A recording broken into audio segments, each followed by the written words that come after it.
শোন, রোজা তো আয় পড়লো, এই মাসে 30টা রোজায় ভালো মজা ত্যাগ করতে হইবে।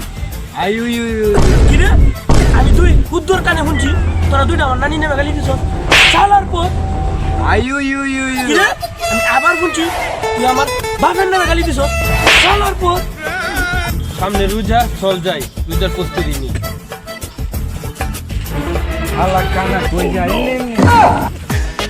দিন প্রতিদিন তোরা একটা ফোন দিল তাদেরকে কি গাই কিরে কানা বয়রা বাবা তোরা কইরি এই বেটা চালো চলো আমার লগে একটা দেয়া হওয়ার রমজান উপলক্ষে আমার মামা অফার দিছে কিরে আমার বন্ধু কল দিছিল, আর মামা নাকি রমজান উপলক্ষে দারুণ একটা অফার দিচ্ছে, তাড়াতাড়ি দেখা করতে বলছি।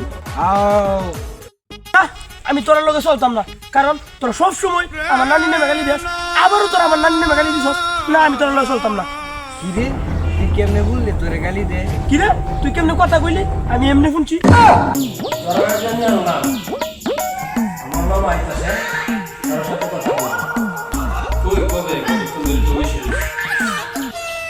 কিরে তোরা আমার নামে সমালোচনা করতেছস, কইতেছস আমার রমজান তোরা ইফতার দিবি না, না না আমি তোর সাথে নাই, না না।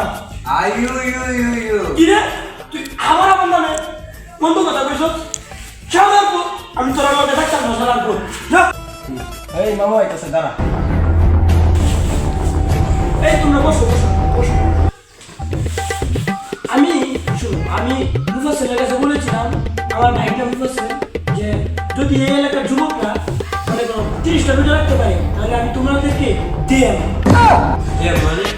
মানে তোমাদেরকে ঈদের মধ্যে কাপড় চোপড় কিনে দিব, এই সিদ্ধান্ত নিলাম। তাই আমি তোমাদেরকে বলি তোমরা 30টা রোজা রাখো, এই রমজানটা ভালোভাবে কাটাও, আর যতদিন আসো তুমি আমাদের বাড়িতেই থাকো। এই বলে আমি চলে গেলাম আমার কাজে। ধন্যবাদ সবাইকে। মামা যে কইলো ও 30টা রোজা রাখা লাগবে, আমরা এলাম দুমান ভাত পাট ডান্ডা পাট পাট যত যা আছে সব আমরা 11 মাস লাগার যত বাট পাড়ি আছে সব কিছুই করছি। এখন এই 1 মাস কিবা ভালো এটা হবে, রোজা কেন রাখতে হবে।